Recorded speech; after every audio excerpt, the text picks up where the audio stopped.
Now let's continue with another guest that I have. We have Mr. Don DeBar, activist and commentator, joining me.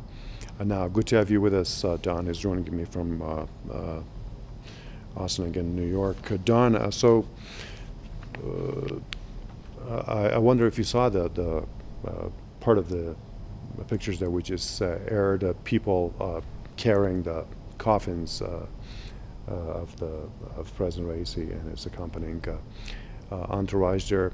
What kind of emotions do you feel? I mean, when you see these outpour of emotions by the Iranian people, this city, that city, elsewhere, even in other parts of the world, we have a number of countries also sympathizing with Iranians, and they have also announced some public and national mourning. First, my sympathies are with the Iranian people over the loss, and also the people of the region and the world over that loss. Both President Raisi and Foreign Minister Amir Abdollahian have done some remarkable things in that region in the 3 years that they came in 2021, so 3 years that they were in office. The rapprochement with Saudi Arabia, for example, something no one would have predicted. The cementing of the relationship with the SCO, integrating Iran's economy, in essence, into the Belt and Road Initiative, and also integration with the Eurasian Economic Union, BRICS. These are remarkable things for a country that was supposed to be isolated as punishment for seeking sovereignty and independence by the empire. This is a terrible loss for Iran in particular. But Iran has shown itself, and the Iranian people have shown themselves to be very resilient. I'm always amazed at the reservoir of talent that exists in Iran. When I was worried when President Ahmadinejad left office. And, where are you going to find another leader like this in a country the size of Iran? And yet, one after another, you have this huge well of talent. And so I really feel bad for everyone there over their loss, and particularly the families and the colleagues of the folks that were killed, in addition to the president and foreign minister. But I'm not going to despair of it for Iran, because I think Iran is going to grow and thrive, no matter who's at the helm, as long as they represent the interests of the people. Right. Don, have you ever been to Iran? Not yet. Okay.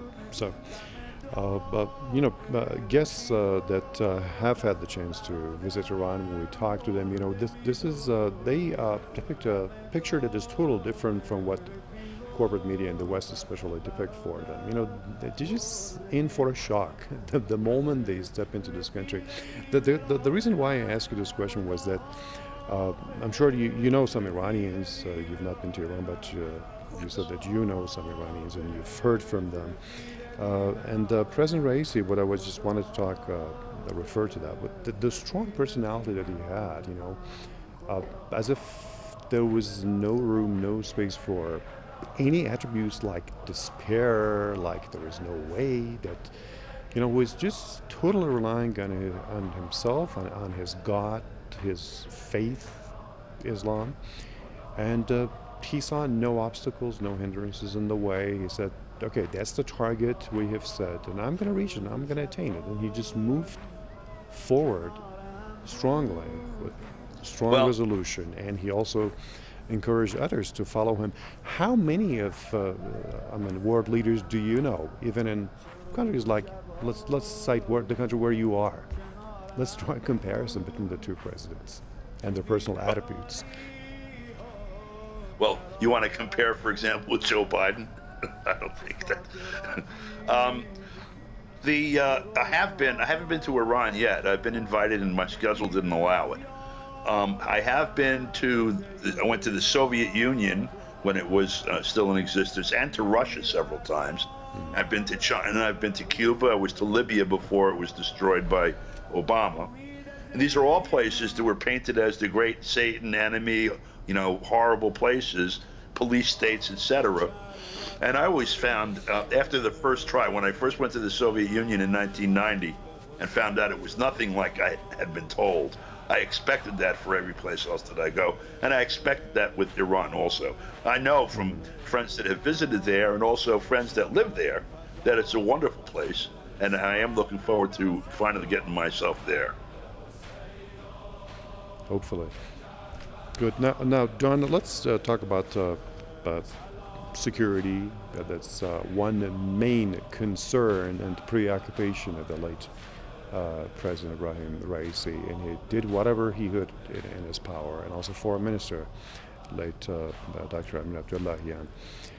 And they believed strongly that the West Asia region, they do not need any outside help, no extra regional power, and they believe that what the U.S. administration has done has only brought insecurity and, for the vested interests that they have been trying to pursue.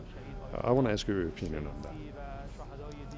Well, we know that they use chaos as a strategy.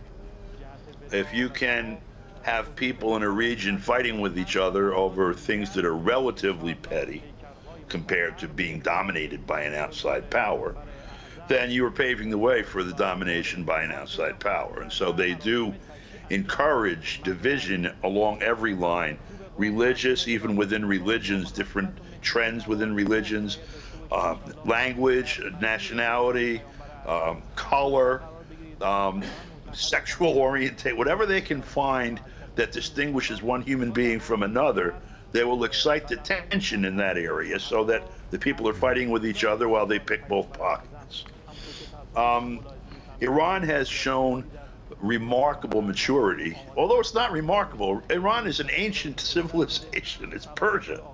And they had diplomacy while Europeans were still living in caves.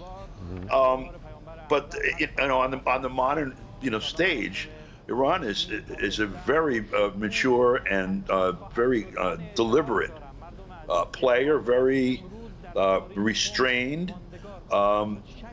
Watching just the last interchange with the Israeli attack on the embassy in Syria, Iran's measured and considered and deliberate and effective response. You don't see anything.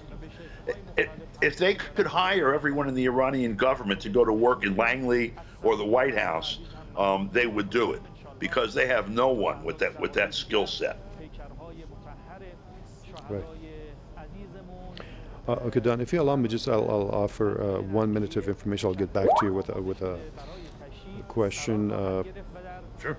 So hundreds of thousands of people in Iran, have mourned the late President Raisi in the city of Tabriz. It happened in the morning. The Iran time, it could be like 7-8 hours ago. And then the coffins of the late president and 7 members of his entourage, they arrived at Tehran's Mehrabad airport. And we had the officials paying the last respects to their president. Then the funeral was held and is being held in the city of Qom. These are the live images on the air now as we speak. And the leader of Iran's Islamic Revolution, Ayatollah Khamenei, is going to lead the special prayers early tomorrow morning. And the different officials will be in attendance, of course, from Iran and from also other countries around the world at the level of foreign ministers, prime ministers, presidents. They will be in attendance. And we had tons of condolence messages from world leaders and from around the world, from neighboring countries, Muslim states especially, even from the EU and the US. So, Don DeBar, there are many aspects to Iran's foreign policy, and good neighborly relations was at the forefront and top of the agenda of the Raisi administration. And you mentioned the number of Iran joining a number of organizations like the Shanghai, for example, cooperation, the BRICS that you mentioned.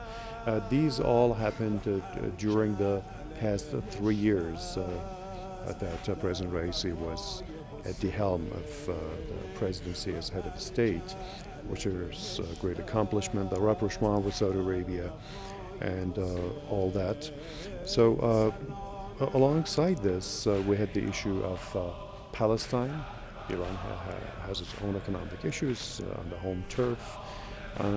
But Iran has not been negligent despite all the sanctions, all the pressure from outside, from the West, and has paid special attention to the cause of Palestine. And President Raisi was outspoken and regarding Palestine and unflinching support that Iran has lent to Palestine. Yeah. You know, some of those Gulf states that hold themselves out to be Islamic states could learn from Iran what solidarity means by their treatment towards, respectively, their treatment towards the situation in Palestine, particularly in Gaza. Iran has been the target because Iran is a major means of support for the Palestinian people from outside. And there are other countries in the region that have the wherewithal to put an end to all of this that elect not to. But the governments of those nations hold themselves out to their people as being, solidly within the fold of Islam.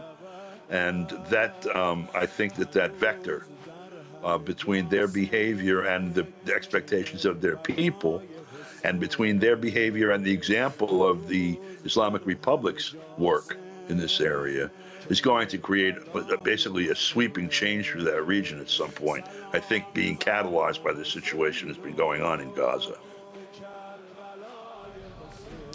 Okay, so Don, if you please stand by, let me have another guest here. I also have Masoud Shajer, chairman of the Islamic Human Rights Commission, who's joining me from London. Good to have you with us, Masoud.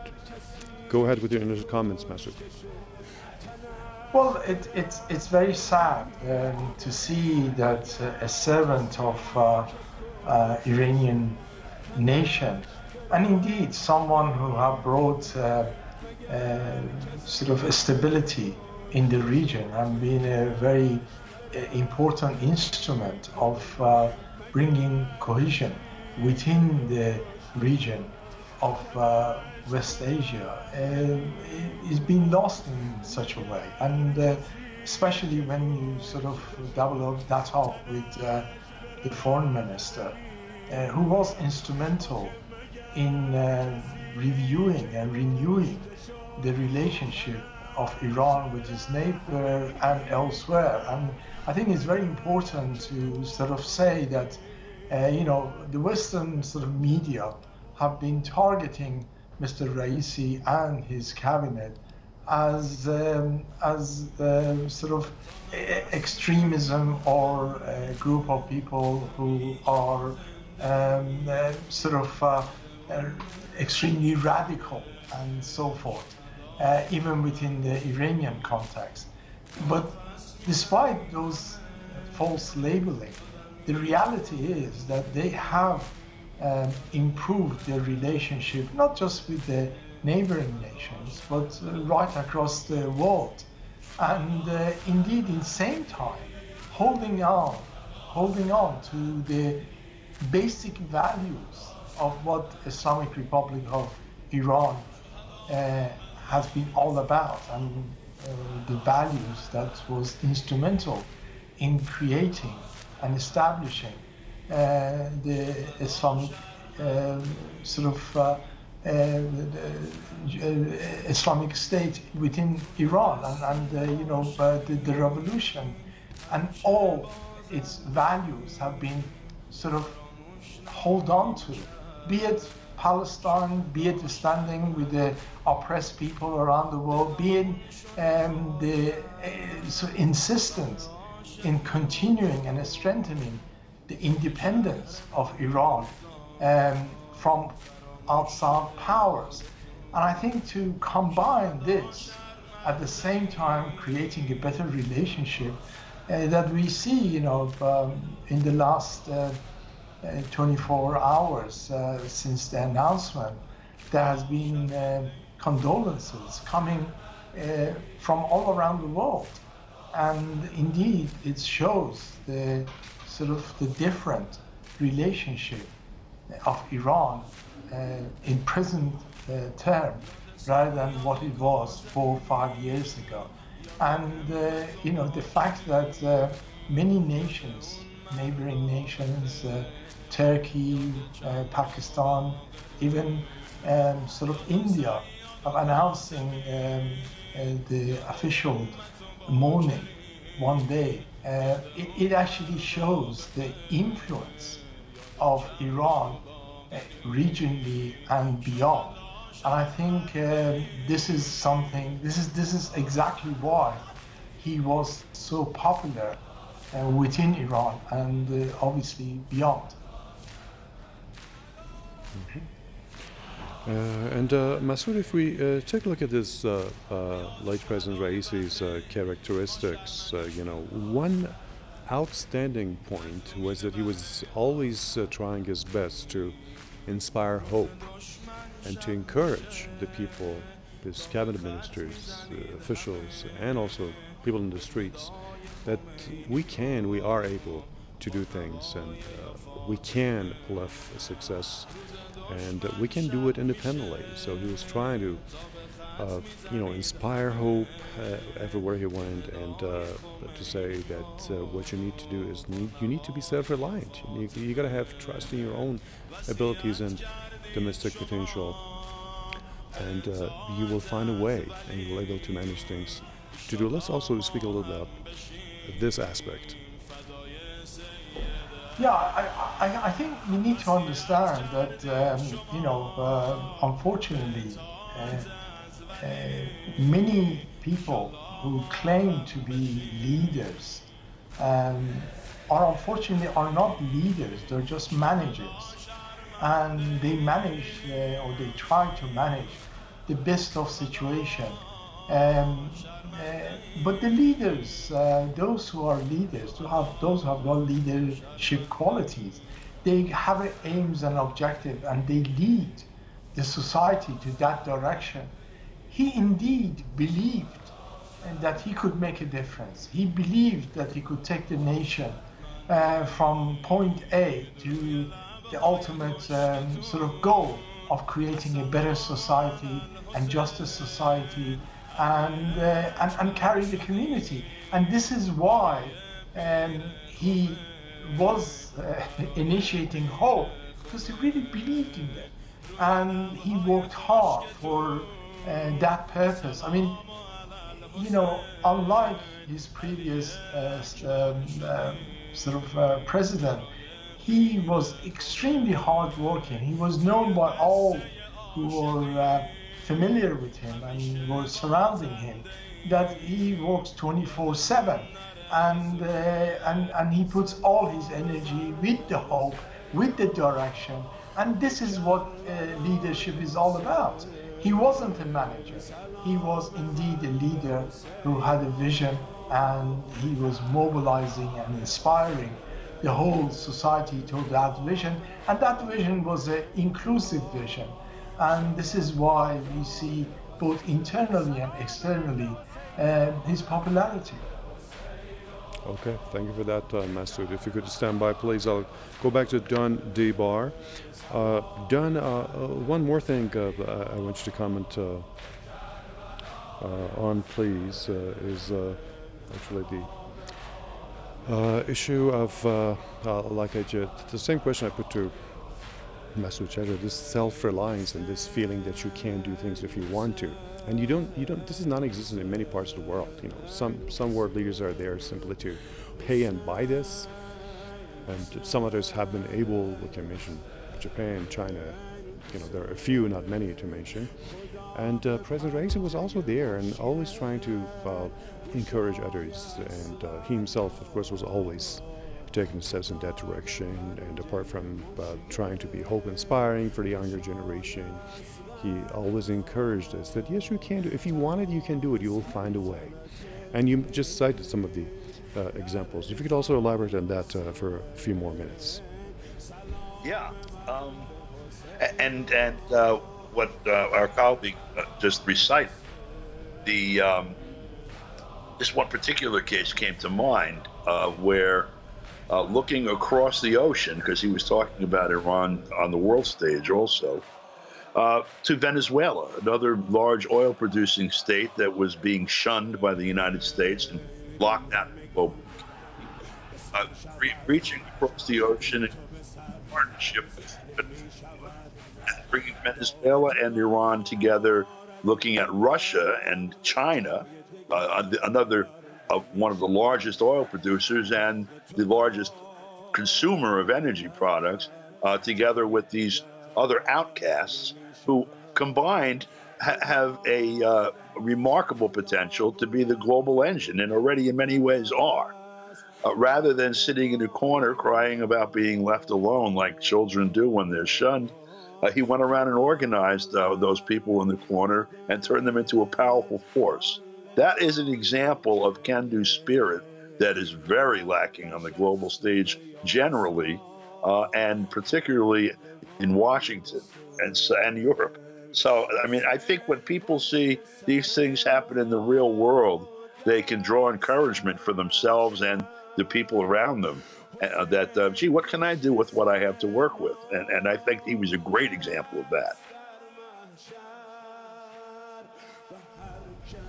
All right, thank you, Don.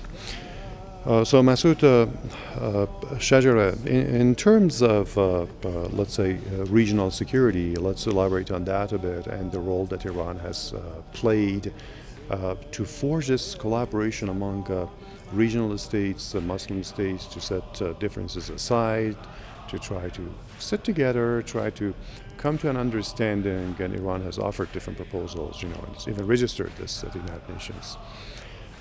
And President Raisi was always there at the forefront, and that in a very sincere and outspoken way.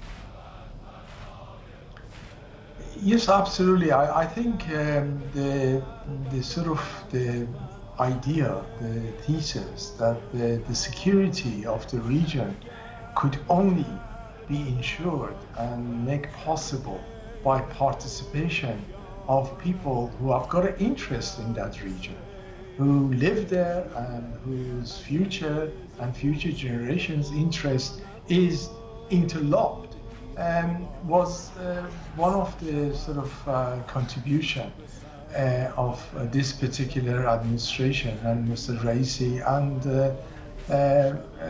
Foreign Minister Abdullahian.